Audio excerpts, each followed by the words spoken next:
मेरा प्रश्न है कि माइक्रोसॉफ्ट क्या है, आप लोग क्या जानते हैं माइक्रोसॉफ्ट के बारे में?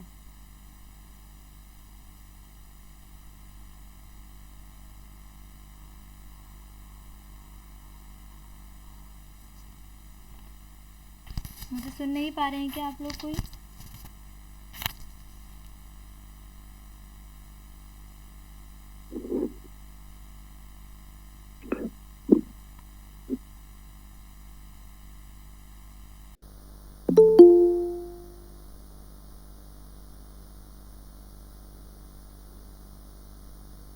चलिए, आप लोग कोई रिस्पॉन्स नहीं कर रहे हैं, इसका मतलब है आप कोई भी नहीं जानता है कि माइक्रोसॉफ्ट क्या होता है ना, ये क्या है ये।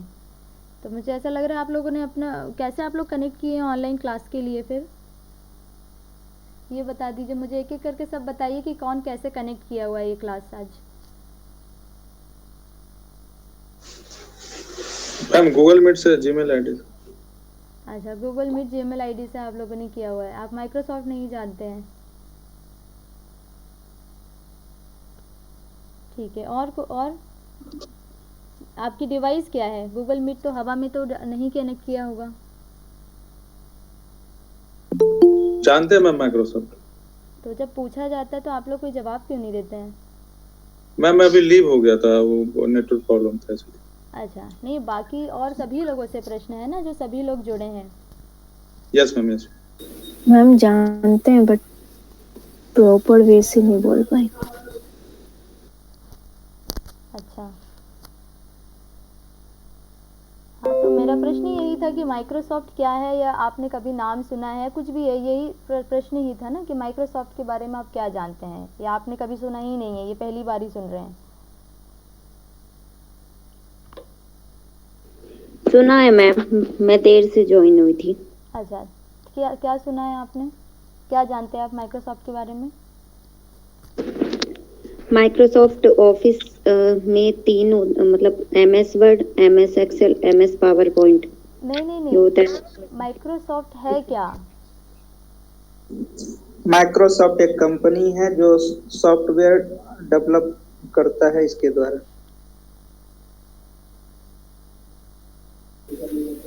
अच्छा, माइक्रोसॉफ्ट एक कंपनी है जो सॉफ्टवेयर डेवलप करता है ना?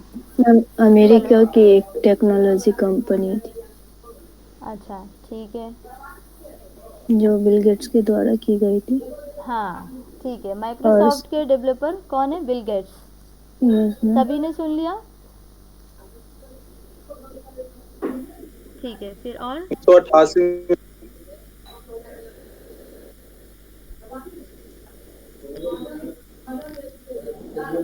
हाँ, बोलिए, कौन बोल रहा था?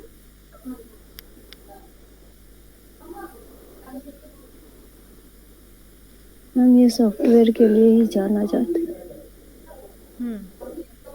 मैं बोल रहा हूँ, नवीन मैम। हाँ, मतलब माइक्रोसॉफ्ट की कुछ हिस्ट्री, कुछ ईयर का नाम कुछ लिया था ना, 19 क्या बोल रही थी, तो वो बात यस, 1988 में मैम, 1 अगस्त 1975 में 1975 97। वो अभी 1975 इसका एस्टेब्लिशमेंट हुआ था, और इसके की चेयरमैन और या CEO सत्य नडेला है। प्रेजेंट टाइम में ये पर्सनल कंप्यूटर सॉफ्टवेयर एक्सेट्रा ये डेवलप करती है, और उसके एस्टेब्लिशमेंट क्या कहते हैं, बिल गेट्स ने किया था। वर्तमान में ये नंबर 21 पर है फॉर्च्यून रैंकिंग में 2020 में। अच्छा, ये किस तरीके के सॉफ्टवेयर डेवलप करती है कंपनी? मैम जैसे Windows operating system, laptop, tablets. हाँ, सिस्टम एप्लीकेशन है ना? Yes, सिस्टम सॉफ्टवेयर या एप्लीकेशन सॉफ्टवेयर।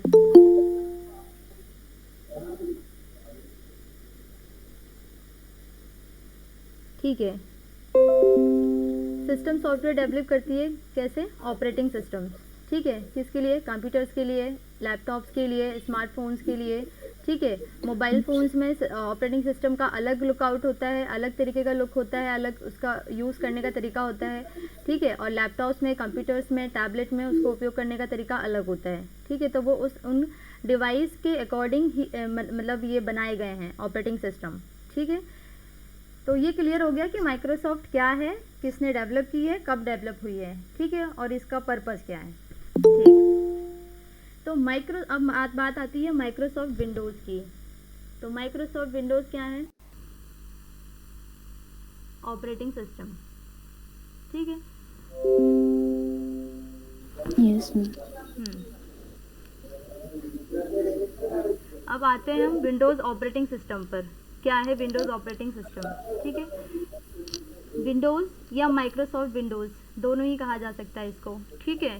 किसका प्रोडक्ट है ये? माइक्रोसॉफ्ट का प्रोडक्ट है और इसकी शुरुआत हुई थी 1985 में। ऑफिशियल तौर पर 1985 में इसकी शुरुआत हुई थी। इससे पहले डेवलपमेंट यहाँ पर शुरू हो चुका था 75 से ही, ठीक है। एक मिनट,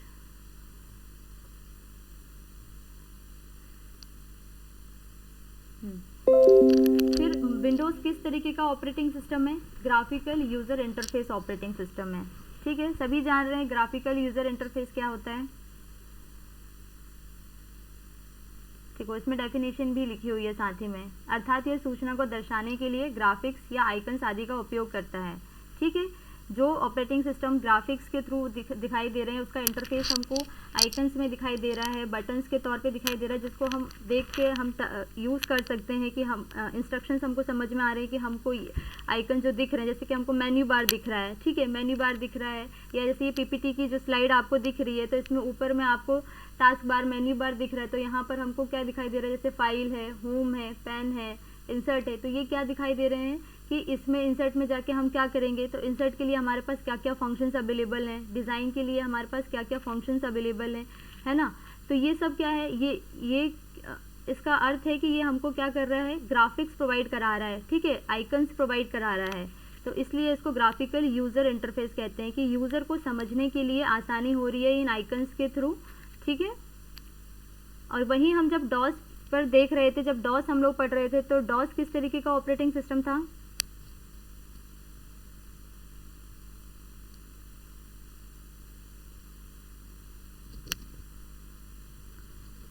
प्रश्न है ये मेरा कि डिस्क ऑपरेटिंग सिस्टम किस तरीके का ऑपरेटिंग सिस्टम था। हमने पिछले 2-3 क्लासेस उसी पर ही की हैं।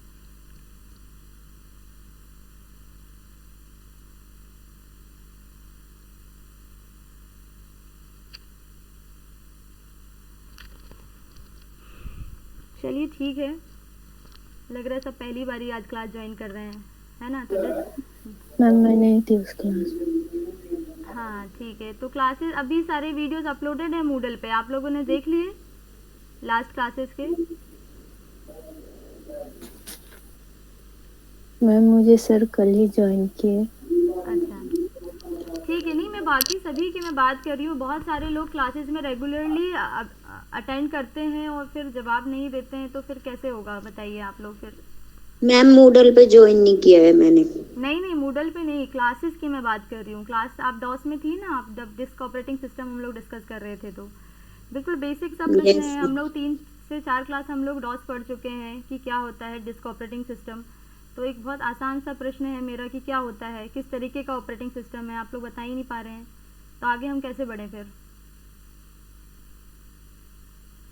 मतलब ये है कि आगे पार्ट पीछे से पार्ट वाला मामला चल रहा है। आप सभी लोग हायर एजुकेशंस में हैं और आप लोग इस तरीके से बिहेव करेंगे तो कैसे होगा। ठीक है चलिए आगे ही बढ़ते हैं। ये 1 लाइन कम्युनिकेशन सिस्टम ही हम लोग को मुझे लग रहा है। ठीक है चलो 1 वे कम्युनिकेशन ही है तो कोई बात नहीं, सुन लीजिए कम से कम कि ध्यान रहे। तो डिस्क ऑपरेटिंग सिस्टम क्या है हमारा? कमांड लाइन ऑपरेटिंग सिस्टम है, जिसमें हम सिर्फ कमांड्स के थ्रू फंक्शंस को परफॉर्म कर सकते हैं, एग्जीक्यूट कर सकते हैं। ठीक है, कमांड्स के थ्रू ही हम, चाहे हमको फाइल ओपन करनी है, फाइल क्लोज करनी है, या कोई भी फंक्शन हमको इसमें एग्जीक्यूट करना है, परफॉर्म करना है, तो उसके लिए हमें उसमें कमांड्स देनी पड़ती थी। ठीक है, तो वो सारे उस कमांड्स देनी पड़ती थी। तो हर एक फंक्शन की जो कमांड्स होती थी वो हमें कमांड्स याद रखनी पड़ती थी। ठीक है। तो ये काफ़ी डिफ़िकल्ट होता था यूज़र के लिए। तो उस इन लिमिटेशंस को कम करने के लिए ग्राफिकल यूज़र इंटरफेस करके एक ऑपरेटिंग सिस्टम डेवलप किए गए इस आधार पर कि जब आइकन्स होंगे, ठीक है, ग्राफिक्स होगा, तो यूज़र को इंटरेक्ट करने में आसानी होगी, ठीक है। तो इसलिए ये माइक्रोसॉफ्ट ने ग्राफिकल यूज़र इंटरफेस बेस पर ये विंडोज़ को इंट्रोड्यूस किया। डॉस भी इन्हीं का ही ऑपरेटिंग सिस्टम है, माइक्रोसॉफ्ट विंडोज़ का ही, ठीक है। फिर देखो थर्ड पॉइंट है, विंडोज़ के आने से पहले MS DOS में हर टास्क को करने के लिए कुछ निर्देश याद रखने पड़ते थे। जैसा कि मैंने अभी बताया कि जो निर्देश मीन्स कमांड्स, जो हम कमांड्स उसमें एग्जीक्यूट करते थे। लेकिन विंडोज़ के आने के बाद क्या हो गया, पूरा लुक ही चेंज हो गया, ठीक है। अब हमको कमांड्स याद नहीं करनी पड़ती है, अब हम आइकन्स के थ्रू, ठीक है, उनके नेम्स के थ्रू हम समझ सकते हैं कि हाँ इसमें क्या होने वाला है या इसमें क्या फंक्शंस परफॉर्म होगा, ठीक है। इसके आने के बाद आपको सिर्फ माउस को नेविगेट करते हुए कर्सर के सहारे स्क्रीन पर दिख रहे आइकन्स जैसे मेन्यूज, टैब्स, ठीक है, डायलॉग बॉक्स या कोई और दूसरे ऑप्शंस जो भी स्क्रीन पर हमको शो हो रहे हैं, ठीक है, हम उस पर क्या करते हैं, माइक के थ्रू क्लिक करते हैं या हम कीबोर्ड से कोई भी की से क्लिक करते हैं तो वो फंक्शन परफॉर्म हो जाता है। तो ये हमारे लिए ज़्यादा आसान हो गया इस तरीके का ऑपरेटिंग सिस्टम का आना, ठीक है। फिर नेक्स्ट है, तो पहला वर्जन आया था 1985 में, ठीक है। इसके अब तक 26 वर्जन आ चुके हैं विंडोज़ के। विंडोज़ ऑपरेटिंग सिस्टम का आखिरी वर्जन अभी क्या है, विंडोज़ 10 है, ठीक है, जो कि रिलीज़ हुआ था 29 जुलाई 2015 को, जो अभी लेटेस्ट में चल रहा है। मैम अलग अलग वर्जन क्यों आए? अलग अलग वर्जन क्यों आए, क्योंकि अलग अलग वर्जन इसलिए आए क्योंकि हर बार नए नए फीचर्स ऐड होते गए और जो पुराने वर्जन थे उनमें जो कमियां रही उनको ओवरकम करते करते नए नए फीचर्स ऐड करते करते नए नए वर्जन्स डेवलप हुए।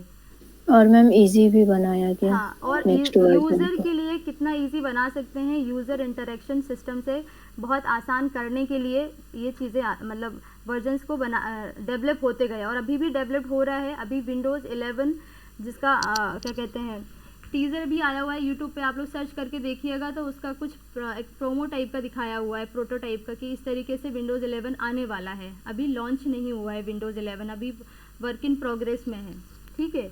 तो ये क्यों आएगा, क्योंकि अब विंडोज़ 10 में हमको हो सकता है कोई कमी लगी होगी या कोई फीचर्स नहीं होगा, तो अब विंडोज़ 11 जब आएगा तो समझ में आएगा कि अब नया क्या फीचर उसमें आया है। तो ये इसलिए ये वर्जन्स आते हैं, ठीक है। आप मोबाइल फ़ोन यूज़ कर रहे हैं, मोबाइल फ़ोन में एंड्रॉयड हम यूज़ कर रहे हैं, लगभग फ़ोन्स में एंड्रॉयड ही है अभी, मतलब यदि कोई एप्पल फ़ोन यूज़ कर रहा है तो उसके में iOS होगा। तो इन सब के भी क्या होते हैं, वर्जन्स होते हैं। क्यों? क्योंकि इनके भी फीचर्स हर बार ऐड होते जाते हैं, नए नए फीचर्स। किसी में प्रोसेसर का कोई फीचर ऐड हो जाएगा, किसी में मेमोरी का कोई फीचर ऐड हो जाएगा, ठीक है, स्पेस बढ़ जाएगा। ऑपरेटिंग सिस्टम की मैं बात कर रही हूँ, ठीक है, फ़ोन कॉन्फ़िगरेशन की बात मैं नहीं कर रही हूँ, ठीक है। सिक्योरिटीज़ बढ़ जाएंगी या और उसका लुक चेंज हो जाएगा, डिज़ाइन चेंज हो जाएगा, ठीक है। यूज़र को और इंटरेस्टिंग दिखाने के लिए, इंटरेक्ट करने के लिए कि यूज़र इंटरेस्ट ले उसको यूज़ करने में, ठीक है। तो इस वजह से ये नए नए वर्जन्स क्या होते हैं, अपडेट होते रहते हैं। Okay ma'am. तो नेक्स्ट पॉइंट है, माइक्रोसॉफ्ट विंडोज़ के सबसे लोकप्रिय वर्जन क्या क्या रहे हैं, ठीक है। तो कुछ वर्जन हैं जो बहुत ज़्यादा लोकप्रिय रहे हैं, जिनका उपयोग काफ़ी समय तक होता रहा है, ठीक है। जैसे विंडोज़ विस्टा है, विंडोज़ 98 है, विंडोज़ एक्सपी भी एक समय पे काफ़ी लोकप्रिय था और काफ़ी टाइम तक चला था ये, ठीक है। फिर इसके विंडोज़ 2000 है, विंडोज़ 7, फिर विंडोज़ 8 एंड विंडोज़ 10। तो विंडोज़ 10 तो अभी भी चल रहा है, मेरे सिस्टम में भी विंडोज़ 10 है, ठीक है। लेकिन विंडोज़ 7 लग रहा है सबसे ज्यादा चला है क्या? हाँ, विंडोज़ 7 सबसे ज़्यादा चलने वाला ऑपरेटिंग सिस्टम है जो आज की डेट में भी यूज़ किया जाता है। और इसको यूज़ करने का सिर्फ एक ही रीज़न है कि ये सिक्योरिटी प्रोवाइड कराता है, इसकी सिक्योरिटी बहुत अच्छी है, ठीक है। विंडोज़ बाकी विंडोज की अपेक्षा ये अधिक सिक्योर है क्या मैम? जी अधिक सिक्योरिटी प्रोवाइड करा रहा था विंडोज़ 7 इसलिए। लेकिन इसमें कुछ फीचर्स जो ऐड किए गए हैं 8 में, 10 में, तो वो नहीं है 7 में। तो इस वजह से थोड़ी सी इसकी लोकप्रियता अब थोड़ी कम हुई है। लेकिन फिर भी यदि आप देखेंगे कहीं भी तो बहुत सारे कंपनीज़ में अभी भी विंडोज़ 7 पर भी काम होता है। मैम अभी जैसे विंडोज 10 आ गया, तो विंडोज 10 और विंडोज 7 में से कौन सा सबसे सिक्योर है? अभी विंडोज़ 10 भी सिक्योर है और विंडोज़ 7 भी सिक्योर है। अब डिफरेंस इसलिए आ जाता है कि विंडोज़ 10 इंटरनेट बेस्ड बहुत ज़्यादा काम करता है, इसके अपडेट्स बहुत ज़्यादा आते हैं, ठीक है। और जिन ऑपरेटिंग सिस्टम्स के अपडेट्स आते हैं वो मतलब अपडेट्स को हमको अपडेट कर लेना चाहिए और इंस्टॉल कर लेना चाहिए, जिससे हमारी सिक्योरिटी सिस्टम के लिए सिक्योर रहता है, वो सिक्योरिटी रीज़न उसका बढ़ जाता है, ठीक है। इसलिए वो अपडेट्स बनाते रहते हैं, इसलिए अपडेट्स नए अपडेट करते रहते हैं। फिर इसमें ब्राउज़र्स के भी कई सारे ब्राउज़र्स में भी बहुत सारा चेंज किया जाता है, जो ब्राउज़र्स हम यूज़ करते हैं इंटरनेट चलाने के लिए, ठीक है। तो बहुत सारी चीज़ें होती हैं जो हर एक वर्जन में बदलती गई, इसलिए ये इतने वर्जन इसके डेवलप्ड हुए, ठीक है। वैसे फिर ये ठीक है, चलो ये पॉइंट तो यहाँ क्लियर हो गया। अब हम आते हैं पहला वर्जन जो आया था इसका, विंडोज़ 1.0। मैंने ये दोनों एक ही साथ रख लिया, एक लुक समझ में आएगा कि क्या डिफरेंस दिख रहा है थोड़ा सा स्क्रीन पर, ठीक है। विंडोज़ 1.0 एंड विंडोज़ 2.0, ठीक है। अब आप लोग को स्क्रीन में दिखाई दे रहा है कि किस तरीके से ये स्क्रीन दिख रही है। इस तरीके कभी देखा है आपने, कभी भी सिस्टम आपने अपने स्कूल में या कभी आप कॉलेज में, इवन आप अभी भी पढ़ाई कर रहे हैं तो आपने कभी किसी सिस्टम में इस तरीके का आउटलुक देखा है? नहीं। है ना। तो ये सबसे पहले आया था, ये विंडोज़ ऑपरेटिंग सिस्टम जो सबसे पहले इंट्रोड्यूस हुआ था। इससे पहले भी आए थे लेकिन वो इंट्रोड्यूस नहीं किए गए थे। तो ये ऑफिशियल इंट्रोड्यूस जो किए गए वो उनका आउटलुक इस तरीके से था। तो ये इस तरीके से दिखता था, जैसे देखो क्लॉक है, फिर ये अलग अलग इसके फंक्शंस हैं, ये बहुत सारी एग्जीक्यूटेबल फाइल्स हैं यहाँ पर, ठीक है। ये फाइल है, मेन्यू बार इस तरीके से दिखाया गया है इसमें, ठीक है। तो ये ऐसा इसका लुक था और इसको यूज़ करने के तरीका उस समय कैसे था ये उसी समय के लोग जानते हैं। अब ये यूज़ में तो है नहीं। इसका CMS 2.0 का भी इसी तरीके का है, पूरा एग्जीक्यूटेबल फाइल्स दी हुई हैं, आप इन्हीं के थ्रू आपको सारे फंक्शंस परफॉर्म करने हैं। देखो विंडोज़ 1.0 1985 में रिलीज़ हुआ था, ठीक है।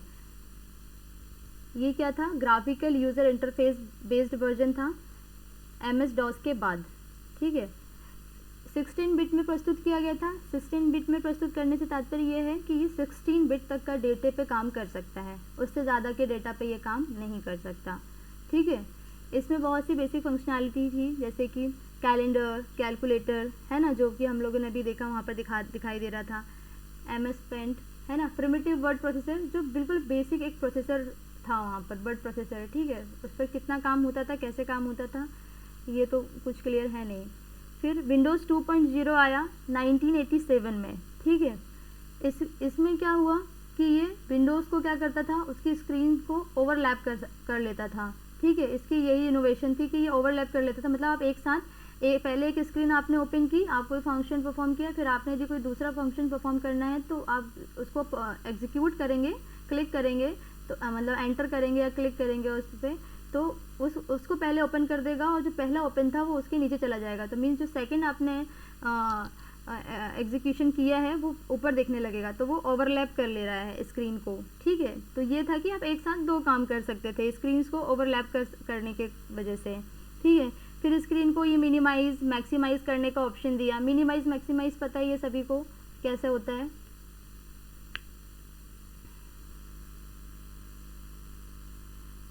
ठीक है।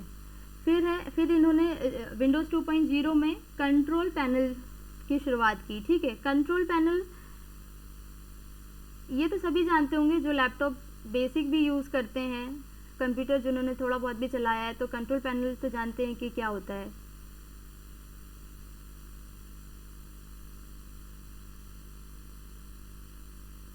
मैम एक बार बता दो। अच्छा, देखो उसी के साथ ही लाइन लिखी हुई है कि एक ही स्थान में बहुत से सिस्टम सेटिंग्स और कॉन्फ़िगरेशन ऑप्शंस को एक साथ रखा जाता है, ठीक है। कंट्रोल पैनल क्या होता है, हमारे कंप्यूटर के में ऑपरेटिंग सिस्टम के द्वारा पूरे जितने भी चीज़ें हैं, जितने भी ऐप्स उसमें चलने वाले हैं, जो भी फंक्शंस परफॉर्म होने वाले हैं, वो सबको एक साथ एक जगह पर इकट्ठा करके रखता है, ठीक है। उसी में जाके आप सारे सेटिंग कर सकते हैं, आप सिस्टम के कॉन्फ़िगरेशन देख सकते हैं, ठीक है। और सिस्टम सेटिंग में आप क्या क्या कर सकते हैं, आपकी स्क्रीन की क्या क्या सेटिंग है, ठीक है, जो आपको शो हो रही है, आपकी एप्लीकेशंस की क्या क्या एप्लीकेशंस आप इसमें यूज़ कर रहे हैं, उनकी आप सेटिंग कर सकते हैं। तो वो होता है कंट्रोल पैनल। यदि किसी ने नहीं देखा हो, किसी को नहीं पता होगा और आपके पास लैपटॉप है, सिस्टम है, तो प्लीज़ आज सर्च करके देखिएगा कंट्रोल पैनल क्या होता है। मैम जानते हैं। ठीक है, जो नहीं जानता है उसके लिए। फिर ये है विंडोज़ 3.0। अब देखो इसका लुक में परिवर्तन आ गया 1 और 2 से।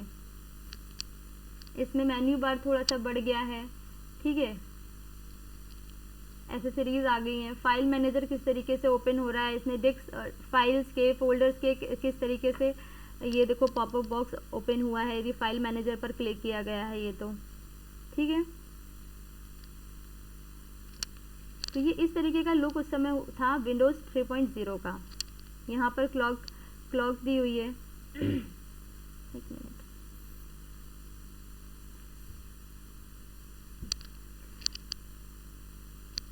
विंडोज़ 3.0 को 1990 में रिलीज़ किया गया था, ठीक है। ये इतना ज़्यादा सक्सेसफुल था कि इसे 2001 तक भी डिसकंटिन्यू नहीं किया गया, ठीक है। देखो अब इसका 1 और 2 के से ज़्यादा इसका जो लुक है, जो दिखाई दे रहा है स्क्रीन पर, ये ज़्यादा इंटरेक्टिव लुक है ना। इसको यूज़ करना थोड़ा सा आसान है यूज़र के लिए। इसमें GUI को अपडेट किया गया सभी नए आइकन्स के साथ, और ये वो पहला विंडोज़ बना जिसे कि एक हार्ड ड्राइव की ज़रूरत होती है। हार्ड ड्राइव जानते हैं आप सभी?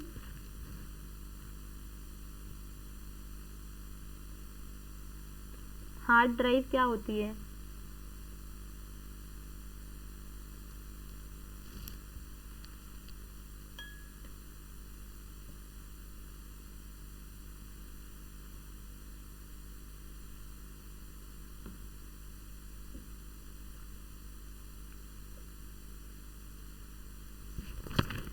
चलिए मैं ही बता देती हूँ। मैम हार्ड ड्राइव के कारण ही हमारी जो भी पीसी होती है वो फास्ट चलती है। हाँ चलो, हार्ड ड्राइव के कारण पीसी हमारा फास्ट चलता है। तो हार्ड ड्राइव क्या प्रोवाइड कराता है हमारे सिस्टम को कि सिस्टम हमारा फास्ट चलता है?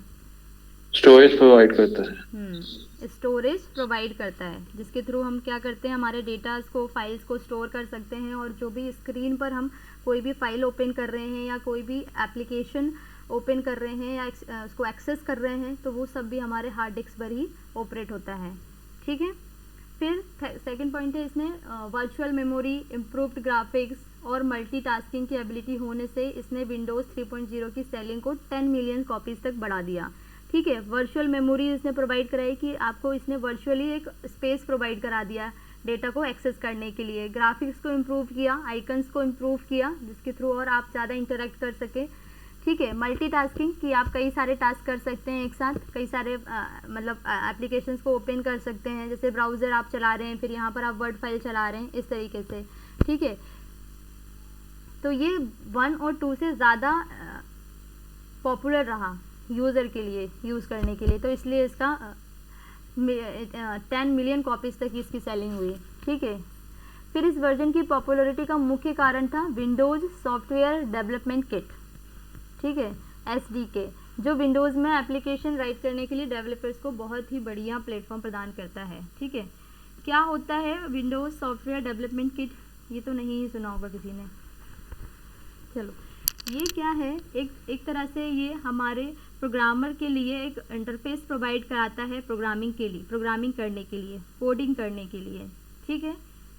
सॉफ्टवेयर डेवलपमेंट किट से ही समझ में आता है कि हमको सॉफ्टवेयर डेवलप करना है, तो डेवलप करना है किस आधार पर करेंगे हम, ठीक है। तो हम प्रोग्रामिंग करेंगे सॉफ्टवेयर के लिए, तो प्रोग्रामिंग में हमें क्या क्या चाहिए, तो उसकी किट होती है। तो मीन्स आप जिस तरीके की प्रोग्रामिंग आप कर रहे हो, मतलब या आप C की प्रोग्रामिंग कर रहे हो, आप C++ की प्रोग्रामिंग कर रहे हो, या आप जावा की प्रोग्रामिंग कर रहे हो, या फिर आप .NET की प्रोग्रामिंग कर रहे हो, तो उनका जो है एक कोड लिखने का जो उनकी जो एक लाइब्रेरी है, ठीक है, एक डिक्शनरी है जो जिसमें उनका जो कोड लिखा जाता है, तो उस तरीके हर प्रोग्रामिंग का एक अपना एक लाइब्रेरी होता है, ठीक है। उस आधार पर यहाँ पर सॉफ्टवेयर डेवलपमेंट किया जाता है। तो ये सभी तरीके के एप्लीकेशंस को सभी तरीके की प्रोग्रामिंग लैंग्वेजेस को इंटरफेस प्रोवाइड कराता है। कौन? Windows software development kit, SDK, ठीक है। फिर नेक्स्ट है 3.1। इसमें बहुत ज़्यादा परिवर्तन तो नहीं है, लुक में सेम ही तरीके का दिखाई दे रहा है, ठीक है। ये 1992 में रिलीज़ किया गया, ठीक है। विंडोज़ 3.1 में 1 MB रैम की ज़रूरत होती है, 1 MB रैम। अब सोचिए आप उस समय पर 1 MB रैम कितना ज़्यादा होता था, और अभी 1 MB कुछ भी नहीं है। एक फ़ोटो क्लिक कर लेते हैं हम लोग, तो वही 2 MB 4 MB 5 MB की हो जाती है, ठीक है। तो 1 MB रैम की ज़रूरत होती थी। उसे रन करने के लिए इसने सबसे पहली बार माउस की मदद से MS-DOS प्रोग्राम को कंट्रोल करने के लिए सपोर्ट किया, ठीक है। अब आप MS-DOS प्रोग्राम को आप यदि एग्जीक्यूट कर रहे हैं तो किसके थ्रू आपको सपोर्ट कर सकते हैं? माउस के थ्रू। तो यहाँ पर माउस को इंट्रोड्यूस किया यहाँ पर, ठीक है। फिर विंडोज़ 3.1 को वो पहला वर्जन था जिससे कि डिस्ट्रीब्यूट किया गया एक CD-ROM में, compact disc read only memory. ये क्या होता है CD-ROM?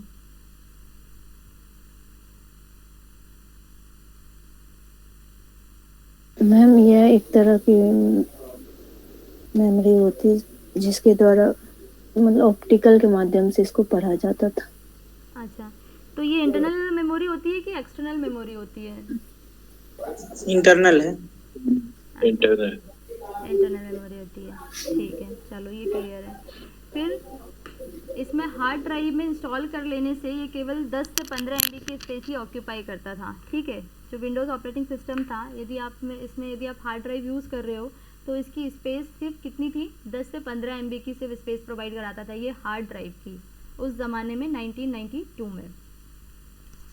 फिर विंडोज़ 3.1 ने एप्लीकेशंस को क्लोज करने की एबिलिटी को शामिल किया, वो भी केवल Ctrl+Alt+Delete की इन कीज़ के कॉम्बिनेशन के थ्रू, जिससे रनिंग प्रोग्राम में सभी यूज़ एप्लीकेशंस को टर्मिनेट किया जा सकता था, ठीक है। जैसे आपकी कई सारी एप्लीकेशंस आप एक साथ देख रहे हैं, चला रहे हैं, आप एक्सेस कर रहे हैं, ठीक है। तो आपको कीबोर्ड का यूज़ यहाँ पर बताया कि कीबोर्ड के थ्रू आप कैसे एप्लीकेशंस को क्लोज कर सकते हैं, ओपन कर सकते हैं, ठीक है। तो Ctrl+Alt+Delete एक की कॉम्बिनेशन है जिसके थ्रू एप्लीकेशन को क्लोज किया जा सकता था, जो यहाँ इस समय इस ऑपरेटिंग सिस्टम में इंट्रोड्यूस किया गया। फिर नेक्स्ट है विंडोज़ 95।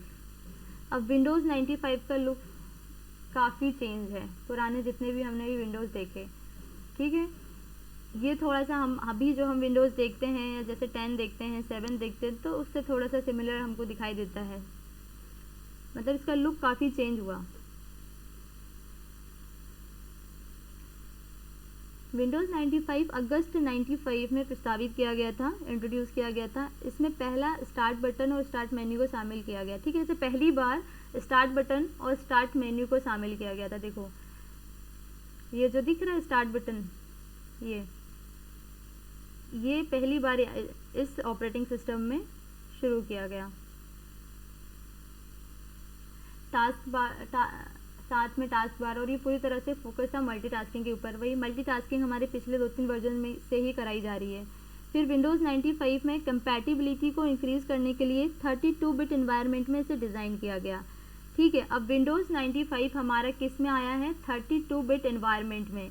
इसका मतलब है कि ये 32 बिट तक के डेटा पे काम कर सकता है, इससे ज़्यादा कोई डेटा होगा तो उस पर ये काम नहीं कर पाएगा, ठीक है। प्लग एंड प्ले कॉन्सेप्ट, एक पेरिफेरल को कनेक्ट करना भी शामिल था। पेरिफेरल डिवाइसेस क्या होती हैं ये आप लोग जानते हैं?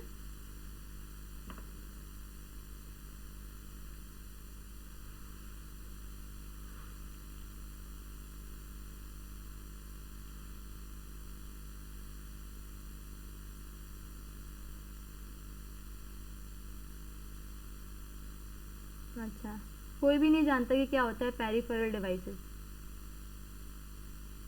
चलो ठीक है। पेरिफेरल डिवाइसेस वो डिवाइसेस होती हैं जो एक्सटर्नली कनेक्ट करती हैं हमारे सिस्टम से, लैपटॉप से, ठीक है, या इवन मोबाइल फ़ोन से भी हम एक्सटर्नली जिनको कनेक्ट करते हैं, जिनके थ्रू या डेटा को ट्रांसफ़र करना हो या कोई फंक्शन एग्जीक्यूट करना हो, जिसके लिए हमको एक्सटर्नल डिवाइस की आवश्यकता हो, तो वो सारी डिवाइसेस क्या हो जाती हैं? पेरिफेरल डिवाइसेस कहलाती हैं। फॉर एग्जांपल जैसे कि आपका प्रिंटर है, ठीक है, आप पेन ड्राइव कनेक्ट कर रहे हैं या आपने एक्सटर्नल हार्ड डिस्क भी लगाई है, तो ये भी पेरिफेरल डिवाइस में आता है, ठीक है। फिर है विंडोज़ 95 वो पहला MS ऑपरेटिंग सिस्टम था जिसने कि लॉन्ग फाइल नेम्स को सपोर्ट किया, ठीक है। लॉन्ग फाइल नेम्स से तात्पर्य यहाँ पर ये है कि आप जब फाइल कोई क्रिएट कर रहे हैं, ठीक है, या फोल्डर आप क्रिएट कर रहे हैं, तो उसमें एक पहले निर्धारित था कि आपको इतने नंबर में, इतने कैरेक्टर में ही आपको नेम देना है, ठीक है। तो यहाँ पर इन्होंने ये सुविधा भी बढ़ा दी कि आप एक वर्ड से ज़्यादा वर्ड में भी आप फाइल नेम दे सकते हैं। फिर नेक्स्ट है विंडोज़ 4.0। ठीक है, इसका भी कुछ लुक थोड़ा उसी की तरह है, विंडोज़ 95 की तरह, लेकिन इसमें कुछ फीचर्स ऐड हुए हैं नए।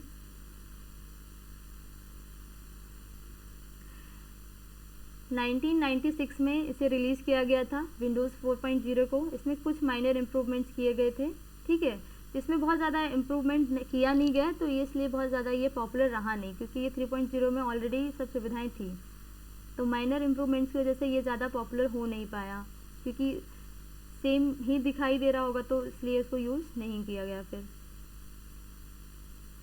फिर आया नेक्स्ट विंडोज़ 98। इसमें कुछ चीज़ें हमको ऐड दिख रही है मुझे यहाँ पर, कि ब्राउज़र मुझे दिख रहा है, एक्सप्लोरर यहाँ पर दिख रहा है, पेंट मुझे यहाँ पर दिख रहा है। तो ये कुछ चीज़ें यहाँ पर ऐड की गई हैं। यहाँ पर ये साइड में जो भी है ये नेटवर्क से रिलेटेड चीज़ है, तो ये भी कुछ ऐड यहाँ पर किया गया है।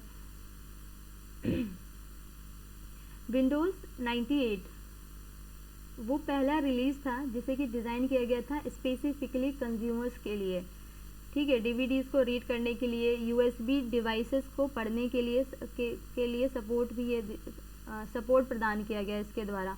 मीन्स कि डीवीडीज़, आप डीवीडीज़ को कैसे रन कर सकते हैं, ठीक है, डीवीडीज़ को आप कैसे यूज़ कर सकते हैं, कैसे देख सकते हैं, तो ये हमारे डिवाइस में ही एक ऑप्शन दिया गया, ठीक है, डीवीडी को चलाने का, डीवीडी को रीड करने का। यूएसबी डिवाइसेस हमारे ये पेन ड्राइव है, ठीक है, या यूएसबी केबल्स के थ्रू हम अदर डिवाइस को कनेक्ट कर सकें, जिससे हम डेटा को शेयर कर सकें। तो इसमें ये नए कुछ फीचर्स ऐड किए गए थे विंडोज़ 98 में। बेसिकली ये मेमोरी से रिलेटेड फीचर्स इसमें ऐड किए गए। फिर है नेक्स्ट विंडोज़ ME, ठीक है, मिलेनियम एडिशन।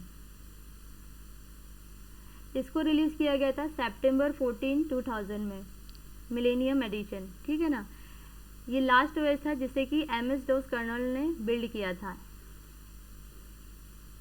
इसमें डिजिटल मीडिया के लिए सपोर्ट प्रदान किया गया। डिजिटल कैमरा से इमेज को डाउनलोड करने के लिए इमेज एक्विजिशन को भी ऐड किया गया, ठीक है। यहाँ पर अब डिजिटल मीडिया यहाँ पर इंट्रोड्यूस किया गया इस ऑपरेटिंग सिस्टम में, कि कैसे इमेजेस को हम यहाँ पर एक्सेस कर सकते हैं, ठीक है। फिर विंडोज़ ME में सिस्टम रीस्टोर फीचर को ऐड किया गया, जिससे किसी भी डिलीटेड सिस्टम फाइल्स को रीस्टोर किया जा सकता था, ठीक है। अब इन्होंने कोई फीचर या कोई ऐसा आइकन दिया होगा जिसमें फीचर्स जो भी सिस्टम में कोई फाइल है या कोई फोल्डर है या कोई और भी इमेजेस हैं, ऑडियोज़ हैं, वीडियोज़ हैं, क्योंकि इन्होंने डिजिटल मीडिया भी दे दिया था साथ में। तो कुछ भी डिलीट यदि हो जाता है तो उसको कैसे रिस्टोर करना है, तो उसके लिए भी इन्होंने कोई फंक्शन प्रोवाइड किया था, एक फ़ीचर प्रोवाइड किया था। फिर दूसरा फीचर था इनका सिस्टम फाइल प्रोटेक्शन का, जो कि इम्पॉर्टेंट OS फाइल्स को चेंज होने से प्रिवेंट करता था, ठीक है। अब वो फाइल्स जो इस फीचर्स में सेव की जाती होंगी, ऐसा कोई आइकन इसमें प्रोवाइड किया गया होगा सिस्टम फाइल प्रोटेक्शन का, जिसके थ्रू जो भी फाइल्स इंपॉर्टेंट होती थी वो उसमें कोई परिवर्तन ना हो, तो वैसी फाइल्स वहाँ सेव की जाती होंगी, ठीक है। तो ये फीचर्स वहाँ पर उन फाइल्स की प्रोटेक्शन करता होगा कि वहाँ पर कि उन फाइल में यदि कोई चेंज हो रहा है तो वो चेंज ना करे। फिर है विंडोज़ 2000 कॉन्फ़िगर योर सर्वर, ठीक है। अब यहाँ पर इंटरनेट कनेक्टिविटी से रिलेटेड इसमें चेंजेस आए हैं थोड़े से विंडोज़ 2000 में। विंडोज़ 2000 पूरी तरह से माइक्रोसॉफ्ट के business oriented system Windows NT new technology के ऊपर बेस्ड था, और बाद में ये विंडोज़ XP का बेसिस भी बन गया, ठीक है। न्यू टेक्नोलॉजी को ऐड किया मीन्स कि यहाँ पर सर्वर का उपयोग करने के लिए बिजनेस ओरिएंटेड मीन्स कि जो बिजनेस कंपनीज थी उनके लिए ये ऑपरेटिंग सिस्टम डेवलप किया गया था। वहाँ जो भी काम होगा, मतलब वहाँ जो भी सिस्टम्स होंगे तो उनके सिस्टम्स के लिए ये विंडोज़ 2000 ऑपरेटिंग सिस्टम को डेवलप किया गया था। इसमें बहुत से डिवाइसेस को एक साथ प्लग एंड प्ले किया जा सकता था, ठीक है ना। कई सारे डिवाइसेस को प्लग एंड प्ले का मतलब ये है कि कनेक्ट करके हम उन डिवाइसेस का यूज़ कर सकते थे, एक सिस्टम से हम कई सारे सिस्टम्स को कनेक्ट करके। साथ में यह बहुत से ऑपरेटिंग सिस्टम के साथ कंपैटिबल भी था, ठीक है। मतलब अदर ऑपरेटिंग सिस्टम के साथ कि आप एक सिस्टम में विंडोज़ 2000 चला रहे हैं और दूसरा ऑपरेटिंग सिस्टम भी चला रहे हैं तो कोई समस्या नहीं थी, साथ में चल सकते थे। इसमें डीफ्रेगमेंटर और डिवाइस मैनेजर को भी शामिल किया गया, ठीक है। डीफ्रेगमेंटर का मतलब है कि जो भी डेटा है सिस्टम में, जो भी हम डेटा सेव कर रहे हैं, जो भी फाइल्स हैं, फोल्डर्स हैं, ठीक है, जो भी डिजिटल डेटा है, तो उसको व्यवस्थित करना डीफ्रेगमेंटर का काम होता था, ठीक है। डिवाइस मैनेजर जो डिवाइस के जो भी फंक्शंस थे, जो भी एग्जीक्यूशन होते हैं, ठीक है, जो भी इम्प्लीमेंटेशन होते हैं, वो सारे डिवाइस के थ्रू मैनेज किए जाते थे। डिवाइस मैनेजर में जितनी भी डिवाइसेस सिस्टम से कनेक्ट कर रही हैं हमारे, ठीक है, उनको मैनेज करना। माइक्रोसॉफ्ट की ऑटोमेटिक अपडेटिंग ने विंडोज़ 2000 में एक बहुत ही इंपॉर्टेंट रोल प्ले किया और यह पहला विंडोज़ बना जो कि हाइबरनेशन को सपोर्ट करता था, ठीक है। ऑटोमेटिक अपडेटिंग मतलब कि इसका ऑटोमेटिक फंक्शन था अपडेट होने का, ठीक है। इंटरनेट कनेक्टिविटी रहती है तो ये ऑटोमेटिक अपडेट इसमें आता था, अपडेट इसमें आएगा तो ये ऑटोमेटिक अपडेट कर देता था। तो ये इसका मेन फीचर था 2000 विंडोज़ 2000 का। फिर नेक्स्ट है विंडोज़ एक्सपी। ये तो मुझे लग रहा है लगभग लोगों ने देखा ही होगा विंडोज़ एक्सपी को, क्योंकि ये बहुत ही ज़्यादा यूज़र फ्रेंडली ऑपरेटिंग सिस्टम है और ये काफ़ी समय तक उपयोग किया जाने वाला ऑपरेटिंग सिस्टम रहा है। इसका लुक भी पूरी तरीके से चेंज है। विंडोज़ एक्सपी को वर्ष 2001 में लॉन्च किया गया था, ठीक है। इसके 2 वर्जन्स में इसको लॉन्च किया गया था, एक होम एंड एक प्रोफेशनल। मीन्स कि होम जो सिंपल यूज़र यूज़ करने वाले हैं, ठीक है। प्रोफेशनल जो कंपनीज़ के थ्रू, बिजनेस के थ्रू यूज़ करने वाले लोग हैं। तो इसके उन दोनों में भी डिफरेंस रहा है। डिफरेंस होगा बिजनेस जो करने वाले हैं या जो प्रोफेशनली यूज़ करने वाले हैं, तो उस ऑपरेटिंग सिस्टम के फीचर्स कुछ अलग थे, और जो होम में जो नॉर्मल पीपल यूज़ करने वाले थे उनके फीचर्स अलग हैं, मतलब उनके यूज़ करने के लिए उस ऑपरेटिंग सिस्टम के फीचर्स अलग थे। विंडोज़ एक्सपी सबसे ज़्यादा पॉपुलर रहा है, ठीक है, ये क्योंकि ये यूज़र फ्रेंडली ऑपरेटिंग सिस्टम था, इस वजह से। इसमें स्टार्ट मेन्यू, टास्क बार को क्या किया गया, अपडेट किया गया, नया लुक दिया गया। विंडोज़ में शेडो इफेक्ट्स, विजुअल इफेक्ट्स, ठीक है, green task bar, clear type वो कि जिसमें हम एलसीडी में हमारे टेक्स्ट, एलसीडी के थ्रू हम टेक्स्ट को क्या कर सकें, रीड कर सकें, ठीक है। सिस्टम से एलसीडी को कनेक्ट करके, स्क्रीन को कनेक्ट करके वहाँ से हम टेक्स्ट को रीड कर सकें, ये क्लियर टाइप वैसा फंक्शन प्रोवाइड करता है। सीडी बर्निंग से मतलब ये है कि हम सीडी में डेटा को बर्न करते हैं। बर्न का मतलब कि डेटा को हम उसमें क्या कर रहे हैं, सेव कर रहे हैं सीडी में, तो उस टर्म को सीडी बर्निंग कहते हैं, ठीक है। ऑटो प्ले एटसेट्रा को जोड़ा गया। विंडोज़ एक्सपी की लास्ट अपडेट 2014 में आई थी, उसके बाद से इसमें कोई अपडेट नहीं की गई, तो ये वहीं पर ही ये वर्जन फिर रह गया एक्सपी 2014 तक। इसके बाद फिर नए वर्जन्स आए हैं इसके आगे। फिर आया विंडोज़ विस्टा। इसमें भी कुछ थोड़ा बहुत परिवर्तन किया गया है, लुक तो काफ़ी सिमिलर ही है। विंडोज़ विस्टा को 2006 में रिलीज़ किया गया। इसमें ज़्यादा स्ट्रॉन्ग सिक्योरिटी सिस्टम होता था। डेटा प्रोटेक्शन के लिए बिट लॉकर ड्राइव, सॉरी ये पहले रिलीज़ किया गया है एक्सपी से पहले, ठीक है, ये पीछे मैंने डाल दिया लग रहा है इसको, एक्सपी से पहले है ये 2006 में रिलीज़ किया गया था। तो ये डेटा प्रोटेक्शन के लिए बिट लॉकर ड्राइव एनक्रिप्शन इसमें होती थी, ठीक है। एक फंक्शन था बिट लॉकर ड्राइव एनक्रिप्शन का, जिसके थ्रू डेटा को प्रोटेक्ट किया जाता था। मीडिया प्लेयर में एनहेंसमेंट किया गया। मीडिया प्लेयर जिसके थ्रू आप वीडियोस देख सकते हैं, ठीक है, वीडियोस मूवीज़ के लिए मीडिया प्लेयर इसमें इंट्रोड्यूस किया गया था, तो उसमें फंक्शन नए फीचर्स को इसमें एनहेंस किया गया। Home entertainment, photographs customization, video editing, better display design को इसमें अपग्रेड किया गया। यह वर्जन केवल 3 वर्ष ही रह पाया, क्योंकि इस वर्जन में काफ़ी बग्स थे। बग्स मतलब कि काफ़ी सारे इसमें एरर थे, जिसके थ्रू प्रॉपर फंक्शंस परफॉर्म नहीं हो पाते थे, ठीक है। साथ में ये ज़्यादा यूज़र फ्रेंडली भी नहीं था, चीज़ें क्लियर नहीं समझ में आती थी, इसलिए ये दिक्कत इसमें होने लगी थी। पीसी गेमर्स को भी काफ़ी बूस्ट मिला, क्योंकि माइक्रोसॉफ्ट डायरेक्ट एक्स 10 टेक्नोलॉजी को इसमें ऐड किया। पीसी गेमर्स मतलब जो भी हमारे गेमिंग प्रोग्राम्स हैं या गेमिंग एप्लीकेशंस हैं जो सिस्टम पर हम यूज़ करते हैं, तो वो फुल स्क्रीन पर हम चलाते हैं उन गेम्स को, तो उसके लिए इन्होंने भी एक नई टेक्नोलॉजी इंट्रोड्यूस की। फिर Windows media player 11 and IE ने 7 को इन्होंने डेब्यूट किया, वही जो मीडिया प्लेयर एनहांसमेंट में ये नए फीचर्स ऐड किए गए। फिर विंडोज़ डिफेंडर इन्होंने ऐड किया। विंडोज़ डिफेंडर से मतलब है विंडोज़ एंटीवायरस, या ये एंटी स्पाईवेयर प्रोग्राम की सिस्टम की सिक्योरिटी के लिए इन्होंने एक विंडोज़ डिफेंडर करके एंटीवायरस सिस्टम को डेवलप किया, मींस एप्लीकेशन, एंटीवायरस एप्लीकेशन को डेवलप किया, जिसके थ्रू सिस्टम की सिक्योरिटी को मैनेज किया जा सके। फिर विस्टा में speech recognition, Windows DVD maker and photo gallery को भी इंक्लूड किया। स्पीच रिकॉग्निशन मतलब माइक का फंक्शन इसमें में इंट्रोड्यूस किया गया, जिसके थ्रू आपकी वॉइस ये रिकॉग्नाइज कर पाए सिस्टम, ठीक है।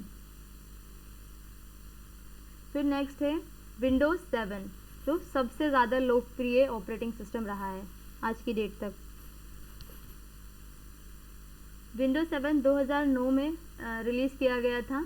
इसमें music, videos, photos, internet explorer, hand writing recognition, photo flipping जैसे फीचर्स ऐड किए गए, ठीक है। फाइल्स फोल्डर्स को लॉक करने जैसे एडवांस फीचर्स को इसमें जोड़ा गया, ठीक है। फाइल्स फोल्डर्स को लॉक करने मीन्स कि आप फाइल्स फोल्डर्स को कैसे आप वहाँ पर सेव करके रख सकते हैं सिस्टम में, या आप कैसे रार फाइल में, जिप फाइल में आप इनको डाल के रख सकते हैं, जिससे कि आपकी फोल्डर्स और फाइल्स सिक्योर रहें। फिर नेक्स्ट है विंडोज़ 8। अब विंडोज़ 8 का तो पूरा लुक ही चेंज हो गया।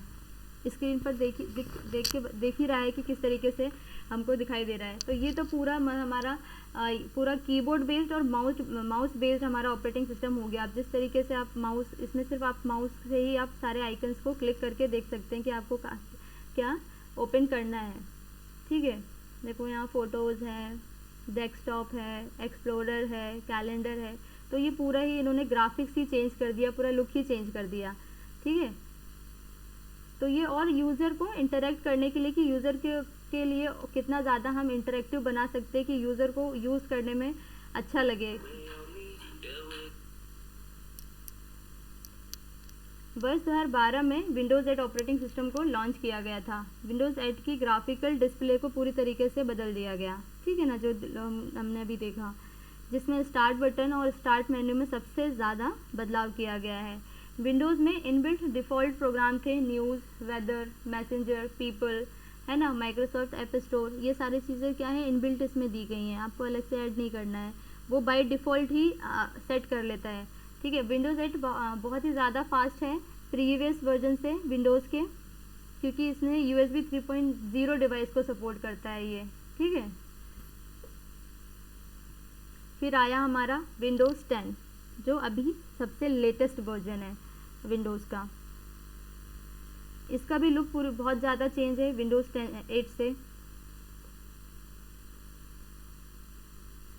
इसको रिलीज़ किया गया था 30 सितंबर 2014 में, ठीक है। इसको अनाउंस किया और कुछ समय में इसको रिलीज़ कर दिया गया।